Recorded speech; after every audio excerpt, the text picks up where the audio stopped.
So now we are going to discuss how to open the IPYNB file. तो यहाँ पे जो हमारी IPYNB फाइल है ये आई पाइथन नोटबुक की फाइल है। तो आई पाइथन नोटबुक के लिए जब भी आप इसको यहाँ पे डबल क्लिक करोगे किसी भी प्रोग्राम को, तो वो यहाँ पे अपने HTML फॉर्म में आएगा, आपके एक्चुअल फॉर्म में नहीं आएगा। राइट। तो आपको करना क्या होगा, first of all you have to go to your Anaconda folder. जहां पे भी इंस्टॉल हुआ है वहां पे आप जाओगे, एनाकोंडा प्रॉम्प्ट पे जाओगे। राइट। एनाकोंडा प्रॉम्प्ट पे गए। अब यहाँ पे इसने डिफॉल्ट लोकेशन दे दी। अब यहाँ से आपको उस लोकेशन पे जाना है जहाँ पे आपने पाइथन की फाइल स्टोर की है।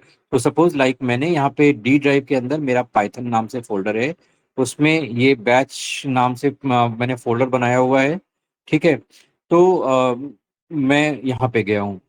आप अपने सिस्टम में अपने कन्वीनियंस के अकॉर्डिंग बना सकते हो।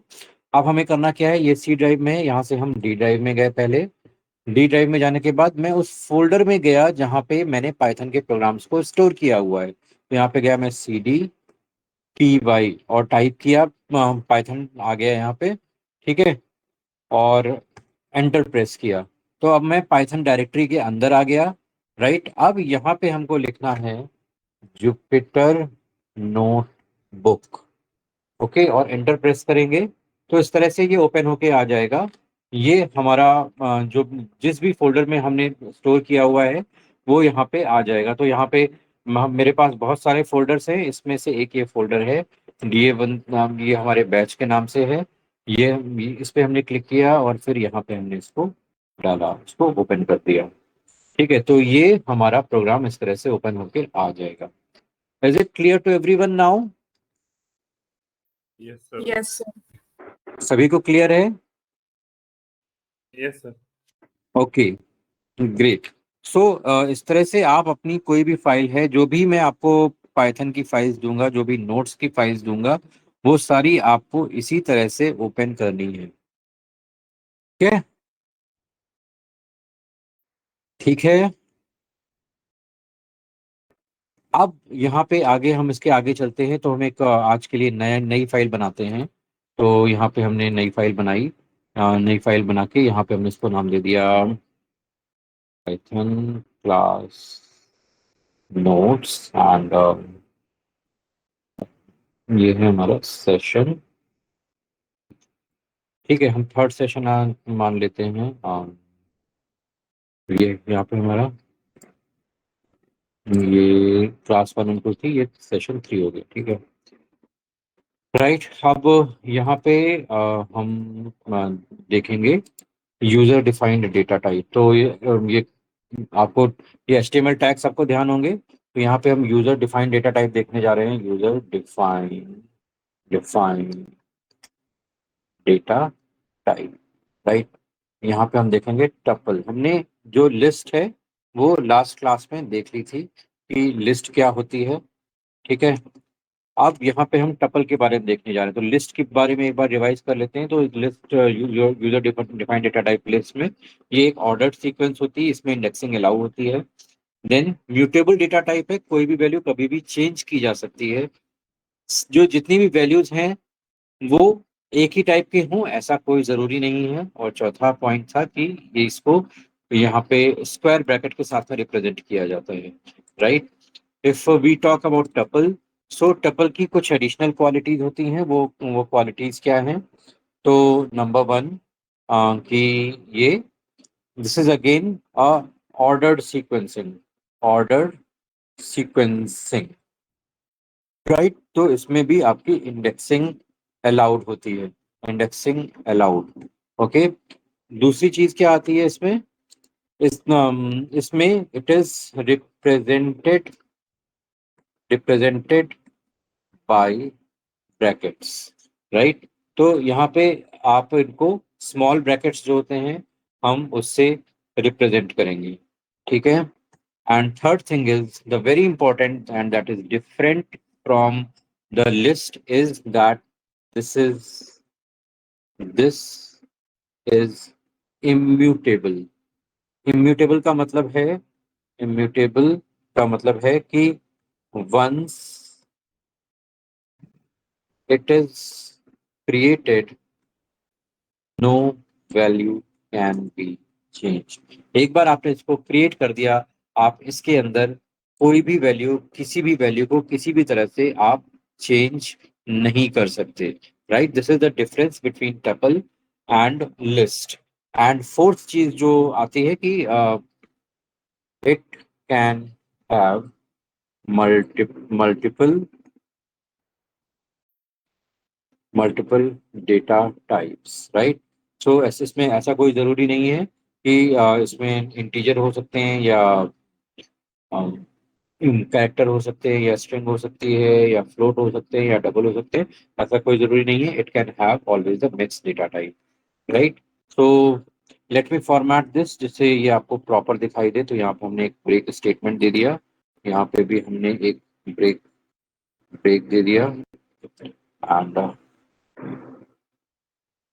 यहाँ पे भी हमने एक ब्रेक दे दिया और एक ब्रेक दे दिया।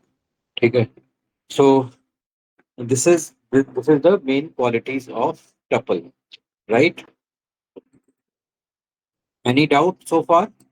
सो अभी हम इसको क्रिएट करके देखते हैं। Let me open your notes also, जिससे हम one by one sequence wise इसको कर पाए। um, तो this is Python basics 2।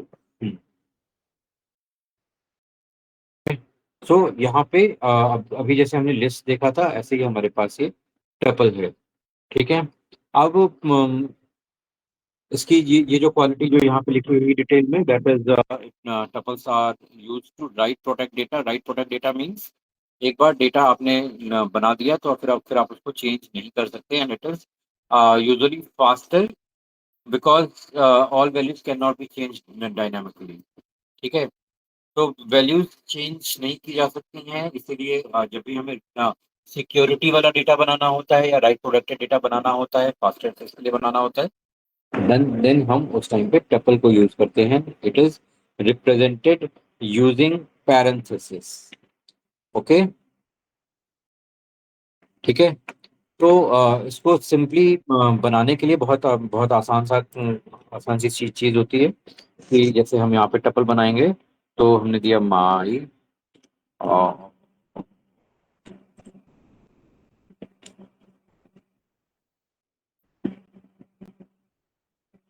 O is mark down, या this is good. Okay, so tuple में सिंपल सी चीज होती है हमारे पास कि दिस सपोज माई टपल हमें बनाना है, और इसके बाद में इसको रिप्रेजेंट करना है, तो हम then will use this parenthesis और small brackets. Right, so parenthesis के साथ में हम इसको करेंगे। तो यहाँ पे सपोज 45 दे दिया, then 945 98, and then third value दे दी, और फिर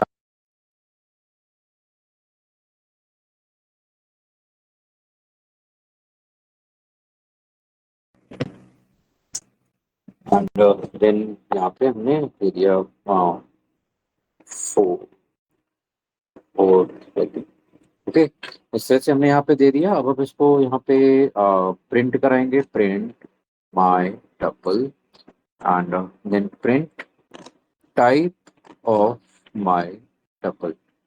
राइट, सो यहाँ पे हम देंगे, तो यहाँ पे इसने पूरा टपल प्रिंट कर दिया, और यहाँ पे आप देख सकते हो कि इसका टाइप यहाँ पे हमें दिखाई दे गया।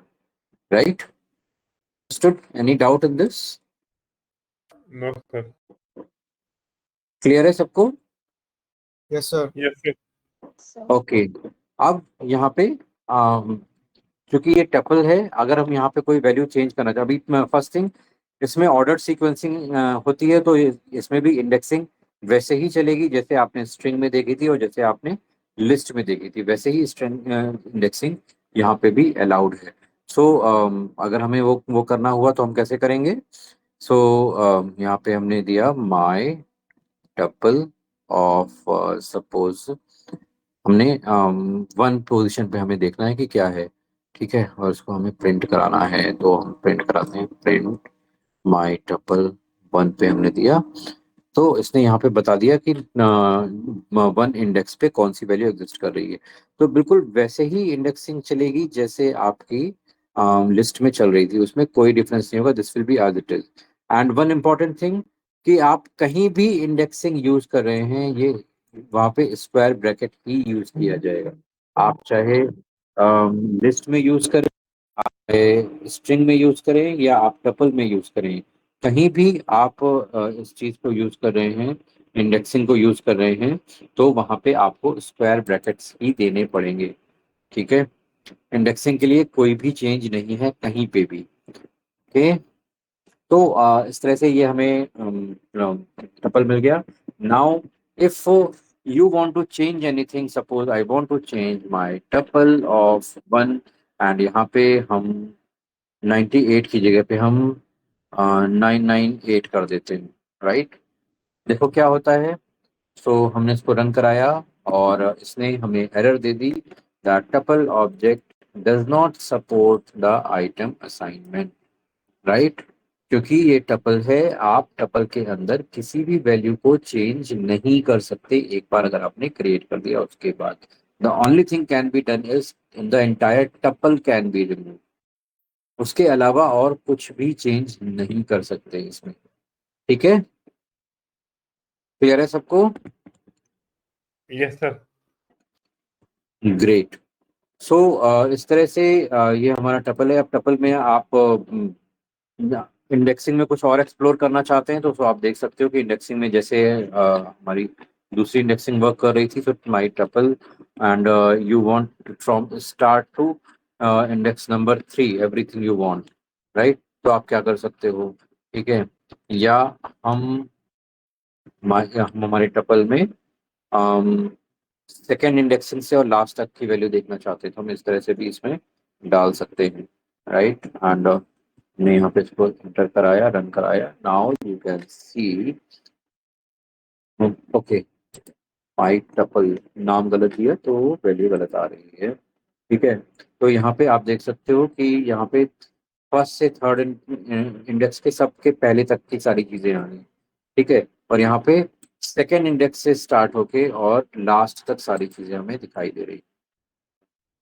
क्लियर है? तो इंडेक्सिंग एग्जैक्टली वैसे ही काम करने वाली है जैसे आपकी नॉर्मली इंडेक्सिंग दूसरे में, चाहे लिस्ट में या स्ट्रिंग में काम करती है।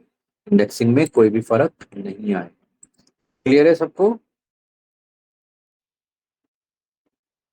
सबको क्लियर है? Yes sir. ठीक है, इसके बाद फोर्थ आइटम आता है, दैट इज सेट। तो this is again user defined data type, that is set, right, H3। Okay, अब ये यूजर डिफाइंड डेटा टाइप, इसमें क्या होता है। अब सेट की स्पेशलिटी होती है कि this is number 1, unordered collection. ये अनऑर्डर्ड कलेक्शन है तो इसमें आपकी indexing will not work, right. तो जैसे अभी तक हम टपल में, लिस्ट में, स्ट्रिंग में जैसे हम इंडेक्सिंग कर रहे थे, वो इंडेक्सिंग यहाँ पे काम नहीं आएगी क्योंकि ये अनऑर्डर्ड कलेक्शन है। एक बार आपने इसको क्रिएट किया तो आप जितनी भी वैल्यूज हैं वो उसी सीक्वेंस में आप एक्सेस नहीं कर पाओगे, right. So that's what is unordered collection. Then second thing in this is कि ये अनऑर्डर्ड कलेक्शन के अलावा सेकंड थिंग इज कि इसमें duplicates not allowed, right. Index में या सॉरी लिस्ट में या टपल में आप कितने भी डुप्लीकेट वैल्यूज डाल सकते हो, वो जहां जहां पे डालोगे वो डुप्लीकेट वैसे एज इट इज बना रहेगा यहाँ। लेकिन यहाँ पे सेट के अंदर आप डुप्लीकेट्स नहीं डाल सकते। अगर डालोगे तो वो उसके मल्टीपल इंस्टेंसेस को हटा देगा, सिर्फ एक ही इंस्टेंस रखेगा। अब वो इसमें ये क्वेश्चन नहीं हो सकता कि पहला वाला रखेगा या लास्ट वाला रखेगा या बीच वाला रखेगा, क्योंकि ये अनऑर्डर्ड कलेक्शन है, राइट। सो कौन वाला रखेगा इससे कोई फर्क नहीं पड़ता। ठीक है, देन थर्ड थिंग इज कि यहाँ पे भी, यहाँ पे multiple data types not allowed.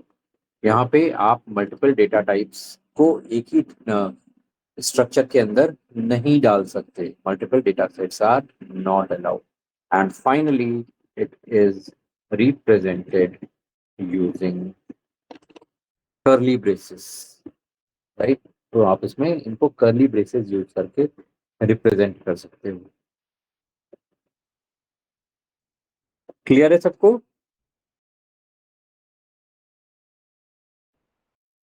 सबको क्लियर है? Yes, sir. Yes, sir. Okay. तो अब यहाँ पे हम क्या करेंगे, इसमें हम डालते हैं मल्टीपल वैल्यू. ठीक है. हाँ, तो यहाँ पे हम सेट बनाते हैं. तो माई सेट करके हमने नाम लिया और यहाँ पे इज इक्वल टू, और यहाँ पे हमने कर्ली ब्रेसेस के अंदर डाला, राइट. अब हम यहाँ पे डालते हैं, पहले हम एक वैलिड सेट बना लेते हैं. 10, 20, 30, 40, 50. फिर हमने, अब हम यहाँ पे कुछ रिपीट भी कर देते हैं. 20 रिपीट कर दिया, फिर 30 रिपीट कर दिया, फिर 20, फिर 30 रिपीट कर दिया, फिर 20 रिपीट कर दिया. ठीक है, लाइक दैट हमने यहाँ पे डाल दिया. ठीक है. अब हम यहाँ पे माई सेट को प्रिंट कराते हैं. Print my set. ठीक है, और इसका हम टाइप भी प्रिंट करा लेते हैं. तो इसका type of my set. Okay, और हम इसको यहाँ पे प्रिंट कराते हैं. You can see this. अब यहाँ पे आप देखो, जब ये प्रिंट होके आया तो इसने उस ऑर्डर में नहीं दिया जिस ऑर्डर में हमने यहाँ पे इनको डिफाइन किया हुआ था. इसने कहाँ से स्टार्ट किया? 50 से स्टार्ट किया, फिर 20 पे आया, 40 पे आया, फिर 10 पे आया, 30 पे आया, राइट. तो यहाँ पे आप देख सकते हो कि जिस भी सीक्वेंसिंग में आपने डाला, पहली तो वो चीज नहीं रही. हमने डुप्लीकेट डाले थे, डुप्लीकेट इससे सारे ऑटोमेटिकली रिमूव कर दिए, राइट. ये बात समझ में आ रही है सबको? Is everyone clear? Yes, sir. Yes, sir. Okay. So यहाँ पे आप दूसरा सेट भी क्रिएट करके देख सकते हो. सो माई सेट 1 हमने डाला, and now I am doing like 22, 45, 67, फिर 43, 56, 90, right. And when I will print over here again, you can see the entire sequencing is changed again. So ये कब कहाँ से ले रहा है वैल्यू? वैल्यू सारी होंगी, ऐसा नहीं कि कोई वैल्यू ये मिस कर देगा. It will not miss any value, but it will not keep those values in the same sequence, right. If you will print this, suppose my set 1 फिर से प्रिंट करेंगे तो इसी इसी सीक्वेंस में आ रहा होगा. बट अगर आप यहाँ पे इसको सीक्वेंस वाइज एक्सेस करना चाहोगे, इंडेक्स वाइज एक्सेस करना चाहोगे, तो लेट्स सी कि क्या ये इंडेक्स वाइज कर रहा है. सो यहाँ पे हमने दिया माई सेट 1, एंड यहाँ पे हमने सपोज 0 इंडेक्स पे हमने देखना चाहा, राइट. सो इसने यहाँ पे दिखा दिया कि set object is not subscriptable, means यहाँ पे इंडेक्सिंग अलाउड नहीं है. आप किसी भी उसमें कर लो, किसी भी सीक्वेंसिंग में कर लो, ये हर बार यही मैसेज देगा कि इंडेक्सिंग यहाँ पे अलाउड नहीं है. Clear, right. अब यहाँ पे तीसरा पॉइंट आता है, ये ऑर्डर सीक्वेंसिंग रिप्रेजेंटेड बाय, और सॉरी कहाँ गया सेट, हाँ यहाँ पे. ओके, यहाँ पे मुझे अभी ब्रेक डालने पड़ेंगे इसमें, तभी सही आएगा. तो यहाँ पे हमने ये ब्रेक डाल दिया, बी आर, एंड देन यहाँ पे again B R, again R. Okay, and now you can see we have seen the unordered collection. We have seen that duplicates are not allowed, and then it is represented using curly braces. Now the fourth and final thing is multiple data types not allowed, right? So let's see, अगर हम यहाँ पे multiple data types की value डाल के देखते हैं set में, तो क्या होता है? My set 2, and we are taking 56, 89, and then we have taken here as Python, and then we have taken 34.78. 34.78. right? Now when I'll print this, print my set 2. So you can see here multiple data types यहाँ पे इसने डाल दिए हैं, लेकिन ये इसने यहाँ पे ये इनके जो डेटा टाइप है इन सबके डेटा टाइप को एज इट इज रखा है. सॉरी, हाँ यहाँ पे अलाउ होते हैं, इसमें अलाउ होते हैं. When you will go to the numpy, वहाँ पे अलाउ नहीं होगा. हाँ यहाँ पे allow, multiple data set allowed. Multiple data types यहाँ पे आप अलाउ रहते हैं. यही चीज जब आप numpy pandas में जाओगे तो वहाँ पे वो चीज दूसरे में कन्वर्ट हो जाती है. Sorry for my miss. तो यहाँ पे आपके पास मल्टीपल डेटा सेट अलाउ है, लेकिन अगेन इंडेक्सिंग यहाँ पे भी अलाउड नहीं है, राइट? तो इस in this way you can see this set is following all these properties, unordered collection. So यहाँ पे आप इंडेक्सिंग को यूज नहीं कर सकते किसी भी तरह की, डुप्लीकेट अलाउ नहीं है, multiple data set types allow नहीं है, और कर्ली ब्रेसेस से रिप्रेजेंट किया जाता है. After this, fourth and final type comes as fourth and final type, which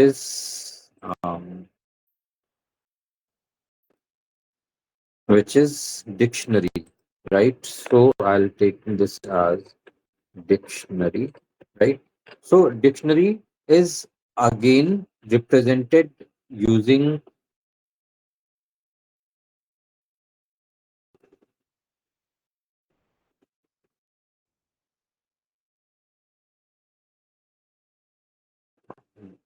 dictionary is again represented using curly braces only. इसमें भी कर्ली ब्रेसेस अलाउ होते हैं, इसमें भी मल्टीपल डेटा टाइप्स अलाउड होते हैं. देन डुप्लीकेट्स के बारे में क्या है ये हम अभी डिस्कस करते हैं.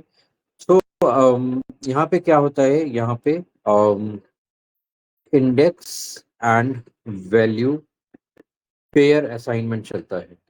Index and value pair assignment. Index and value pair assignment का मतलब होता है कि यहाँ पे जो इंडेक्स है वो हम मैन्युअली डिफाइन कर सकते हैं. यहाँ पे सिस्टम आपको इंडेक्स डिफाइन करके बाय डिफॉल्ट इंडेक्स डिफाइन नहीं करेगा. आपको इंडिविजुअली हर वैल्यू के लिए अलग से एक इंडेक्स क्रिएट करना पड़ेगा, राइट? और उन इंडेक्स की वैल्यू यूनिक होती है, तो इंडेक्स की वैल्यू डुप्लीकेट नहीं हो सकती. एक इंडेक्स पूरे डिक्शनरी में एक बार ही अलाउड होगा. This is dictionary, okay? तो एक इंडेक्स एक ही बार ही अलाउ होगा. तो इसको जब हम रिप्रेजेंट करेंगे, इसको बनाएंगे, तो हम कैसे बनाएंगे? तो यहाँ पे my dictionary is equal to, and यहाँ पे हम गए, अब हम यहाँ पे मल्टीपल चीजें डाल सकते हैं. तो यहाँ पे हमें क्या है कि सपोज फर्स्ट वैल्यू है, राइट? तो हमने यहाँ पे दिया फर्स्ट, राइट? और यहाँ पे हमने कोलन दिया, और यहाँ पे हमने वैल्यू दी 1, ठीक है? तो अब यहाँ पे कोलन के पहले का जो पार्ट है वो आप देख रहे हो, ये है इंडेक्स, और कोलन के बाद वाला जो पार्ट आप देख रहे हो that is value, right? Now you can do it in this way. Second, and यहाँ पे हमने 2 दे दिया, एंड देन थर्ड, और यहाँ पे हमने 3 दे दिया, ओके? अब जब हम यहाँ पे इसको प्रिंट कराएंगे, प्रिंट माई डिक्शनरी, राइट? तो यहाँ पे आप इस तरह से देखोगे कि ये इस पार्ट में इस वे में प्रिंट होके आ गया. अब अगर हम यहाँ पे ऐसा करते हैं, माई डिक्शनरी ऑफ, और यहाँ पे हमने इस इंडेक्स की वैल्यू डाली फर्स्ट, इस तरह से हमने वैल्यू डाली, तो यहाँ पे इसकी वैल्यू ये दिखाएगा. तो हम यहाँ पे प्रिंट के साथ में यूज करते हैं, और नहीं डाला तो इसने फर्स्ट इंडेक्स पे जो भी वैल्यू है, अब यही इंडेक्स का नाम है, ठीक है? यही इंडेक्स के नाम है. अब यहाँ पे आप जो भी नाम डालोगे, हमने यहाँ पे सेकंड डाल दिया, तो यहाँ पे वो वैल्यू आ जाएगी. इनमें से कुछ और नाम भी आप डाल सकते हो, तो वो भी अलाउड है. बट ध्यान में ये रखना है कि डिक्शनरी में जो इंडेक्स की वैल्यूज हैं वो सेम नहीं हो सकती. सपोज फॉर एग्जाम्पल, अगर हमने यहाँ पे ऐसे क्रिएट किया और यहाँ पे हमने फिर से दिया फर्स्ट, और यहाँ पे हमने दिया इक्वल टू, हमने दिया 111, राइट। एंड यहाँ पे हमने इसको एग्जीक्यूट कराया। तो अब जब हम इसको प्रिंट कराएंगे, प्रिंट माई डिक्शनरी, राइट, तो क्या होगा, यहाँ पे इसने जो भी बाद वाले इंडेक्स की वैल्यू है वो रिप्लेस कर दी। अब यहाँ पे आपको फर्स्ट इज इक्वल टू 1 नहीं दिखाई देगा आउटपुट में, आपको यहाँ पे फर्स्ट इज इक्वल टू 111 दिखाई देगा, राइट। सो इंडेक्स की वैल्यू डुप्लीकेट अगर आपने करी, तो जो भी आपने लास्ट वैल्यू डाली है वो रिप्लेस होके और उसका एक इंस्टेंस ही दिखाई देगा, बाकी इंस्टेंस दिखाई नहीं देंगे। क्लियर है सबको? सर एक बार 1 2 3 डालना। रिपीट कर दीजिए सर। सॉरी, क्या कह रहे हो मन्यू? मैं बोल रहा ये वाला पार्ट फिर से रिपीट कर दीजिए, ये जो 111 और 1 की जगह 111 क्यों आया? हाँ, तो मैंने यहाँ पे क्या बताया कि डुप्लीकेट इंडेक्स अलाउ नहीं है, राइट। आपकी वैल्यूज डुप्लीकेट हो सकती हैं लेकिन इंडेक्स डुप्लीकेट नहीं हो सकते, राइट। सो यहाँ पे क्या है कि अब हमने यहाँ पे फर्स्ट इंडेक्स पे यहाँ पे वैल्यू डाली और यहाँ पे फिर से मैंने फर्स्ट इंडेक्स को यूज कर लिया, राइट। अब ये क्या करेगा, क्योंकि इंडेक्स डुप्लीकेट नहीं हो सकते, तो फर्स्ट इंडेक्स जहां जहां पे इसको मिलेगा उस जगह पे ये लास्ट वैल्यू उठाएगा और डाल देगा और सारे डुप्लीकेसी इसको रिमूव कर देगा, राइट। और एक ही वैल्यू बचेगी जो कि इसकी लास्ट वैल्यू। अगर हम यहाँ पे हमने फिर से कुछ डाला, तो सपोज यहाँ पे हमने डाला first is equal to, and यहाँ पे हमने डाल दिया दिस इज फर्स्ट, राइट। हमने इस तरह से एक नई वैल्यू डाल दी। फिर जब हम इसको एग्जीक्यूट कराएंगे, ओके सॉरी, इस तरह से हमें देना है, ठीक है। तो हमने यहाँ पे एग्जीक्यूट कराया। अभी देखो, इसने इसको भी रिप्लेस कर दिया, इसने इसको भी रिप्लेस कर दिया, इसने फाइनल वैल्यू ये रखी। तो जो जो भी उस इंडेक्स वैल्यू की जो की जो लास्ट वैल्यू होगी, वो वैल्यू आपकी फाइनलाइज्ड वैल्यू होगी। तो इसको हम बेसिकली इंडेक्स वैल्यू या की वैल्यू पेयर बोलते हैं। तो आपकी की डुप्लीकेट नहीं हो सकती, ठीक है। की तो हमेशा आपकी एक ही होगी, उसके अलावा कहीं भी उसकी की नहीं मिल सकती, ठीक है। Yes sir. समझ सर में आ गया? Yes sir. सर अगर हम 1 2 3 करें एक साथ तो कौन सा वैल्यू प्रिंट करेगा? क्या करें? सर आपने 111 लिया, तो अगर आप 1 2 3 हाँ एक साथ लेते हैं। हाँ, आप कोई भी वैल्यू ले लो। यहाँ पे हमने सपोज 1 2 3 4 कर दिया, अच्छा 3 हमने देना। फिर है। अगर सिर्फ 1 2 3 लेते हैं, तीनों वैल्यू हट जाएंगी, सिर्फ एक ही वैल्यू प्रिंट होगी। तो जो भी आपकी वैल्यू होगी, अभी यहाँ पे पहले ये 1 असाइन होगा, फिर उसके बाद 1 2 3 असाइन होगा, सबसे लास्ट में दिस इज फर्स्ट असाइन हो जाएगा, राइट। तो जो वैल्यू सबसे लास्ट में होगी वही जाएगी। अभी हमने यहाँ पे चेंज भी कर दी तो भी वैल्यू वही रहेगी। तो हम इसको एग्जीक्यूट कराते हैं, आप देख रहे हो वही वैल्यू रह रही है, क्योंकि लास्ट में ये दिस इज फर्स्ट आ रही है। अगर इसके बाद भी कोई वैल्यू आ जाती तो वो भी यही यही यहाँ पे आ जाएगी। Okay sir. तो जो भी लास्ट वैल्यू है वही रहेगी, बाकी सारी वैल्यूज यहाँ पे नहीं रहेंगी। Is it clear to everyone? Yes sir. Where are others? Where is Shreya, Manya, Tanvi, Sachin, Diksha, Yogesh? Yes, sir. Understood. सबको समझ में आ रहा है? जी सर। ओके। सो अभी यहाँ पे आप कुछ और भी ले सकते हो। जैसे हमने माई 1 ले ली और यहाँ पे आप इस तरह से भी डाल सकते हो। सपोज यहाँ पे 1 और 1 1, ठीक है, 2 और 2 2, 3 3 3, 4 4 4। फॉर्मेट यही होगा, कोलन के पहले की वैल्यू और कोलन के बाद एक्चुअल वैल्यू, राइट। और यहाँ पे आप डाल सकते हो कुछ भी। तो यहाँ पे मैं दिया my dict 1, and now you can see this, right. अब आप यहाँ पे as as a indexing use करना चाहो तो इन्हीं वैल्यूज को एज इंडेक्स यूज कर सकते हो। तो यहाँ पे दिया माइडिक्ट 1, माइडिक्ट 1, तो यहाँ पे आप इसको प्रिंट कराओगे तो यहाँ पे सॉरी माइडिक्ट 1, यहाँ पे ये माइडिक्ट 1 ऑफ 1। ओके, तो इसने यहाँ पे उसके करस्पॉन्डिंग वैल्यू दे दी। ठीक है, यहाँ पे हमने दे दिया सपोज 3 दे दिया, राइट। यहाँ पे उसके अकॉर्डिंग वैल्यू आ गई। हमने कोई ऐसी वैल्यू दे दी जो यहाँ पे एग्जिस्ट नहीं कर रही है, सपोज हमने 6 दे दिया यहाँ पे, तो यहाँ पे एरर जनरेट करेगा क्योंकि उसको वो पर्टिकुलर वैल्यू नहीं मिल रही है, राइट। तो जो आपको दिए हुए हैं बस वही आपको डालनी है। ठीक है,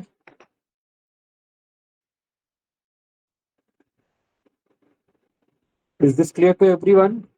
सर तो चार डेटा टाइप हमने डिस्कस कर लिए हैं। पहला है list, tuple, set and dictionary. So अगर हम एक टेबल वाइज इसको देखें, अगर हम यहाँ पे एक टेबल बनाते हैं चार चार अलग अलग डेटा टाइप की, और सबकी जो स्पेशलिटीज है वो हम यहाँ पे लिख लेते हैं, तो फॉर अ कंपैरिजन पर्पस आपको समझने में भी आसानी होगी। ठीक है, तो एंड आपका रिवीजन हो जाएगा। तो पहला डेटा टाइप है हमारे पास लिस्ट, दूसरा है टपल, तीसरा है सेट, और चौथा है डिक्शनरी, राइट। सो अगर हम यहाँ पे वन बाय वन सबकी स्पेशलिटीज की बात करते हैं, तो ये क्या है? म्यूटेबल डेटा, म्यूटेबल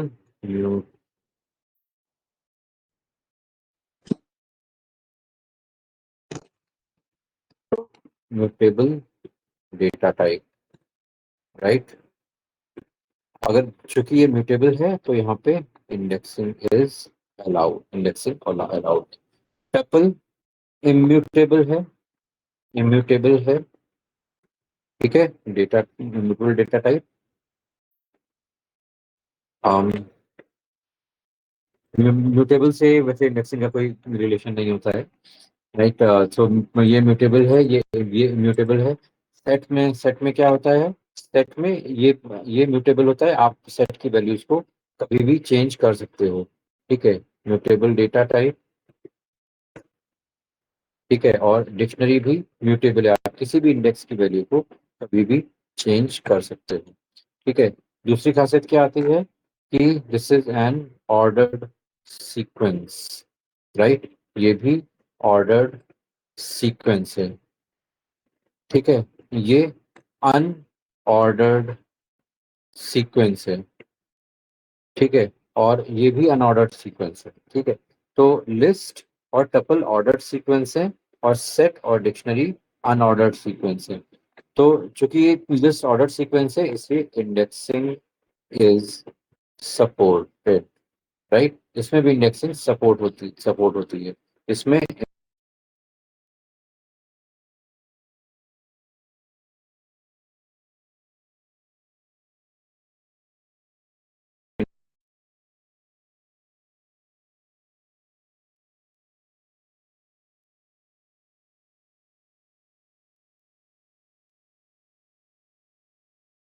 पेयर्स, ठीक है। तो की और वैल्यू के पेयर्स के साथ में आप उसको जब डालेंगे तो की के थ्रू आप इंडेक्सिंग कर सकते हो।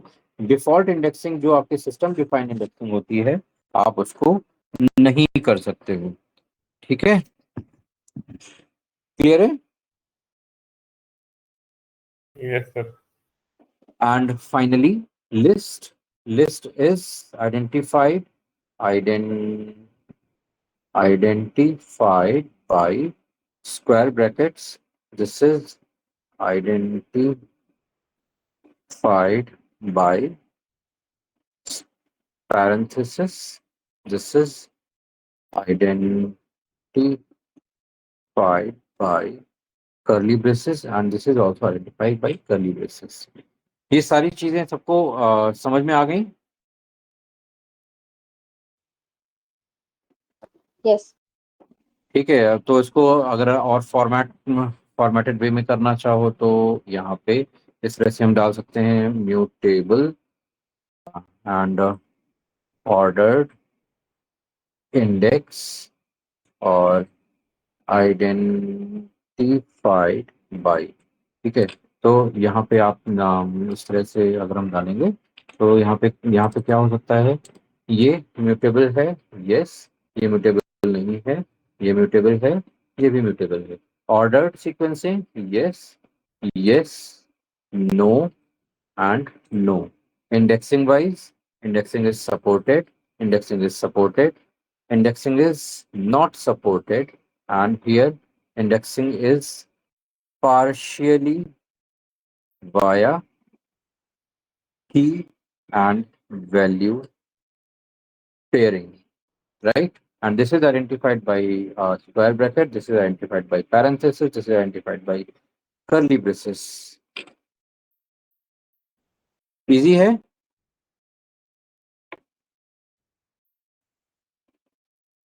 Easy है? Yes, sir. आप समझ पा रहे हो? Did I make it somewhat easy to understand, to remember? Yes, sir.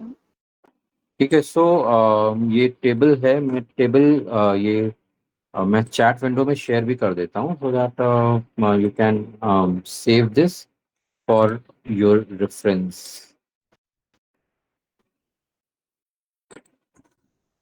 ठीक है, तो आप इसको अपने रेफरेंस के लिए सेव भी कर सकते हो। ठीक है, सबको क्लियर है अभी?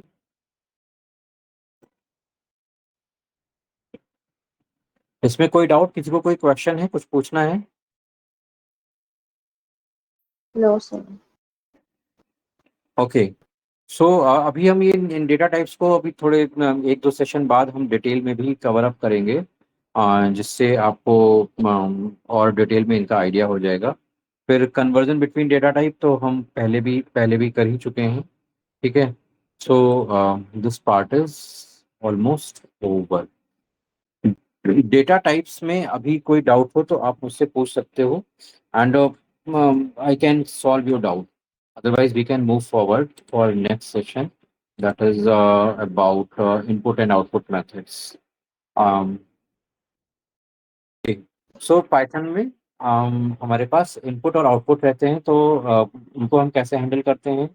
तो उनको हैंडल करने के लिए यहाँ पे हमारे पास पाइथन आउटपुट, तो आउटपुट के लिए हम प्रिंट स्टेटमेंट यूज करते हैं, जैसा कि हम पहली क्लास से ही यूज करते आ रहे हैं प्रिंट स्टेटमेंट, तो सबको प्रिंट स्टेटमेंट के बारे में पता है।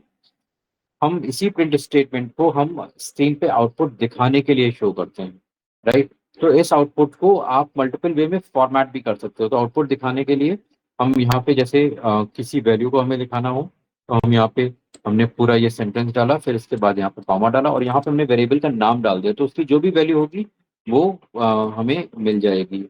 ठीक है, इसी तरह से यहाँ पे और दूसरी तरीके की फॉर्मेटिंग होती है। अगर आपको मल्टीपल वैल्यूज डालनी है अपने डेटा में या अपने आउटपुट में, तो आप मल्टीपल वैल्यूज डाल सकते हो। तो मल्टीपल वैल्यूज डालने के लिए यहाँ पे और आगे आते हैं, this is now output formatting. Okay, तो we will do output formatting. Here I have taken H3 and output formatting in Python. Okay, so suppose now I have a value like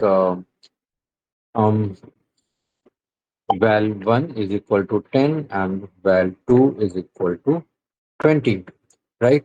Now what I have to do is I have to show the result of these two values in a single statement। इन दोनों का जो addition है एक single statement में देना है, जहां पे हमें इस तरह से लिखना है कि summation of value 1 and value 2 is val1 and val2 is 30। इस तरह से पूरा एक स्टेटमेंट आउटपुट में आना चाहिए, राइट? तो वो हम कैसे करेंगे? सो यहाँ पे सिंपली हम क्या करेंगे, प्रिंट स्टेटमेंट, ठीक है, और यहाँ पे हमने दिया सम ऑफ और यहाँ पे हमने दिया, अब हमें val1 और val2 की वैल्यूज देनी है। ठीक है, तो डायरेक्ट हम यहाँ पे वैल्यू ना देके हम यहाँ पे पहले उनके प्लेस होल्डर्स डालेंगे। Sum of this and this is और यहाँ पे हमने दिया दिस, राइट। और फिर इसके बाद हम क्या करेंगे कि यहाँ पे जो हमारे प्लेस होल्डर्स हैं उसकी जगह पे हम यहाँ पे डॉट फॉर्मेट करके इस तरह से डालेंगे। तो क्या होगा, हमने यहाँ पे दिया डॉट फॉर्मेट, और अब हम यहाँ पे जिस सीक्वेंस में हमें प्रिंट कराना है उसी सीक्वेंस में हम यहाँ पे नाम लिखेंगे। तो val1 दिया, val2 दिया, and then val1 plus val2। Okay, तो इस सीक्वेंस में हमने यहाँ पे दिया, and now when I will print this you can see it is printing in the same order, right. यहाँ पे ये वैल्यू, यहाँ पे ये वैल्यू, यहाँ पे ये वैल्यू। अगर आपने इन वैल्यूज को आगे पीछे कर दिया तो वो यहाँ पे आउटपुट में भी आगे पीछे ही दिखाई देंगी। So you have to be careful कि किस ऑर्डर्स में, किन किन ऑर्डरिंग में आप ये वैल्यू यहाँ पे असाइन कर रहे हो। So this val1 will always go to this first placeholder, second value will always go to second placeholder, and third value will go always to third placeholder। जितने भी प्लेस होल्डर हैं उसी के हिसाब से ये वैल्यूज जाएंगी। Is it clear? Yes. Any doubt? Sir अगर ये वैल्यूज आगे पीछे कर दे, हम मतलब वैल 1 की जगह 2 कर दे, 2 की जगह 1 कर दे, तो भी रिजल्ट सेम आएगा? रिजल्ट सेम कैसे आ सकता है? मैंने अभी क्या बताया आपको। अभी अगर हम सपोज हमने यहाँ पे पहली पोजीशन पे मैंने val1 प्लस val2 कर दिया, और दूसरी पोजीशन पे val1 कर दिया, और तीसरी पोजीशन पे सिर्फ मैंने val2 कर दिया, तो रिजल्ट सेम कैसे आ सकता है? अभी मैंने बताया कि ये सीक्वेंसिंग होना जरूरी है। अभी यहाँ पे आपको क्या आ रहा है, सम ऑफ 30 एंड 10 इज 20। जिस ऑर्डर में आप यहाँ पे ये चीजें डिफाइन करोगे उसी ऑर्डर में ये चीजें आएंगी। जो पहली वैल्यू है वो हमेशा पहले प्लेस होल्डर के पास जाएगी, दूसरी वैल्यू दूसरे प्लेस होल्डर के पास जाएगी, तीसरी वैल्यू तीसरे प्लेस होल्डर के पास जाएगी। यहाँ पे पाइथन अपने आप में इतना इंटेलिजेंट नहीं है कि वो फाइंड आउट कर पाए कि आपने फर्स्ट में val1 में क्या असाइन किया है, val2 में क्या असाइन किया है। वो उतना इंटेलिजेंट नहीं है। आपकी इंटेलिजेंस पे डिपेंड करता है कि आप अपने प्रोग्राम से कितना सही काम करवा रहे हो।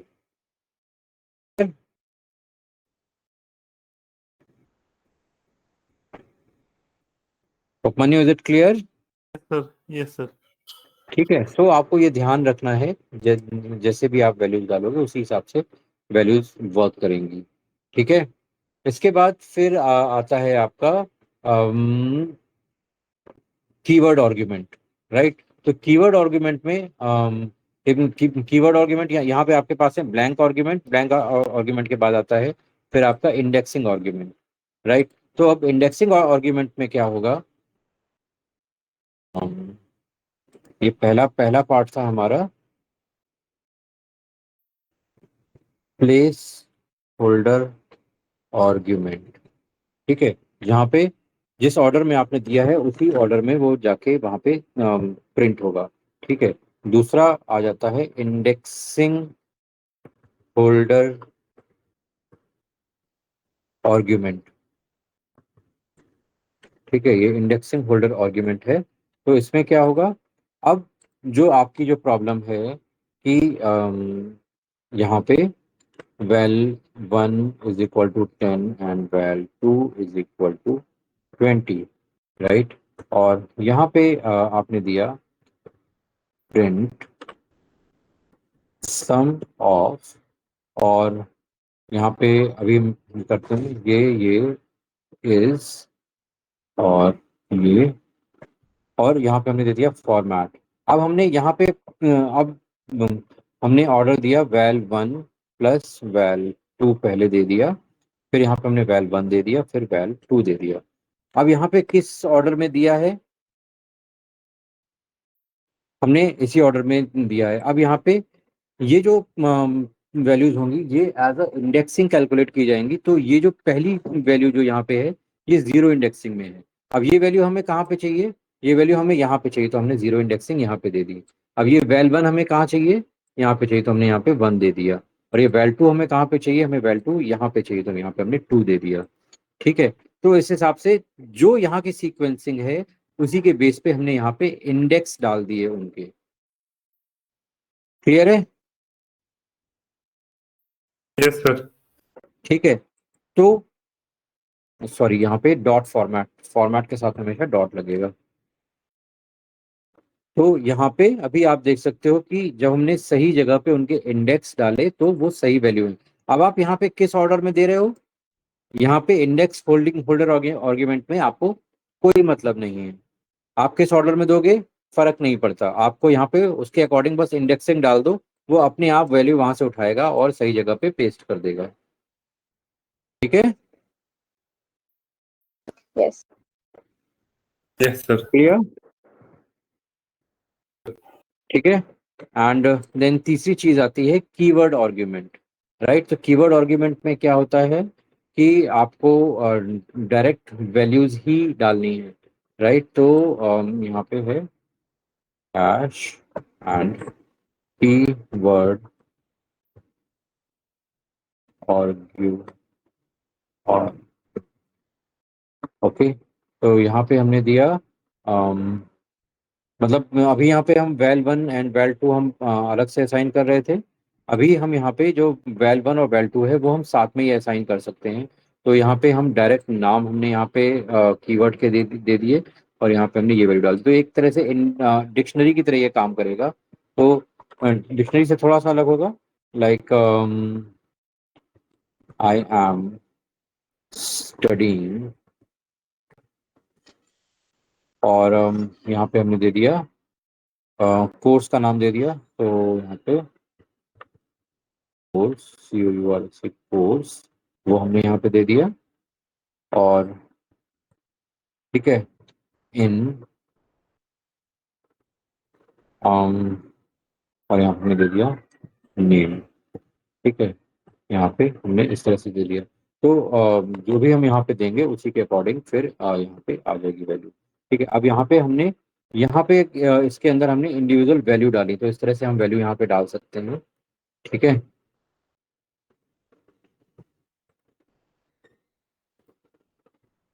यहाँ पे हमने डालू, यहाँ पे हमें इस तरह से नाम डालने की जरूरत नहीं होगी, इस तरह से ये चीज डालने की जरूरत नहीं होगी। ठीक है, और यहाँ पे ये नेम है और ये है कोर्स, ये है कोर्स। ठीक है, और हमने इस पे एग्जीक्यूट कराया, ओ दोनों लग गए।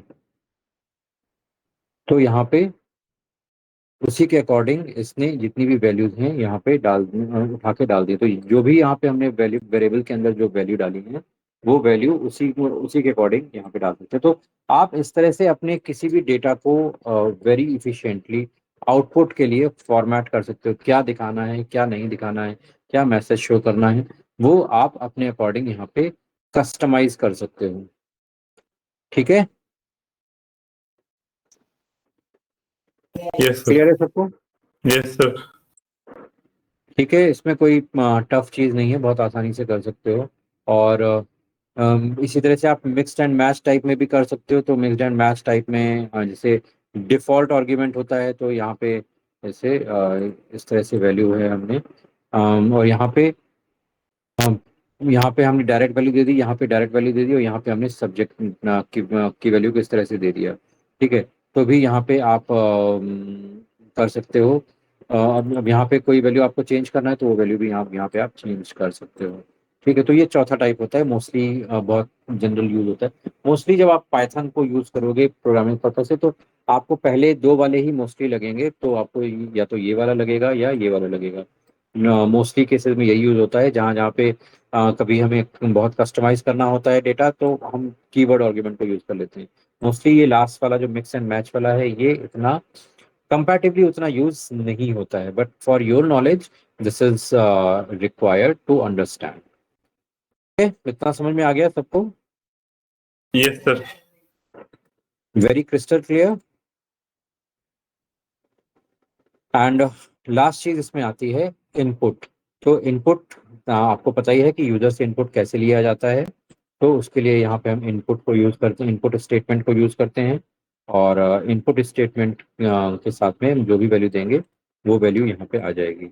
और द इम्पॉर्टेंट थिंग इज कि जो भी हम इनपुट में वैल्यू डालते हैं वो वैल्यू हम कुछ भी डालें वो हमेशा एज अ स्ट्रिंग ही कंसीडर की जाएगी।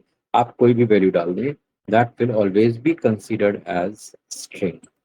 Okay, so you have to keep in mind, if you are taking the values for some arithmetic operation, you need to explicitly convert those values into integer or float data types. ठीक है, clear है सबको? Yes, sir. Any doubt so far?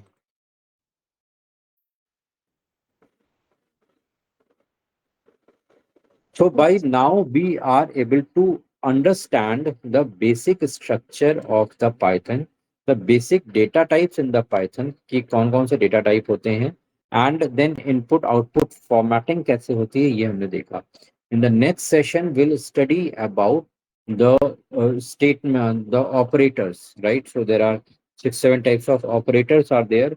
हम उनके बारे में पढ़ेंगे, and then we'll come back to this data type part again to see all the data types in detail. Okay, so for now आप इस पूरे पार्ट को स्टडी कर सकते हो, प्रैक्टिस कर सकते हो, and you will get to know कि पाइथन कैसे काम कर रहा है. ओके, if any of you have any question for me, you can ask me. Sir ये जो क्लास मटेरियल्स वाला टैब है जिसमें से आपने ट्यूटोरियल्स खोले हैं, ये वो वाला आप शेयर कर सकते हो? हाँ, मैं शेयर कर दूंगा. ओके. ठीक है, और कुछ? No sir, thank you.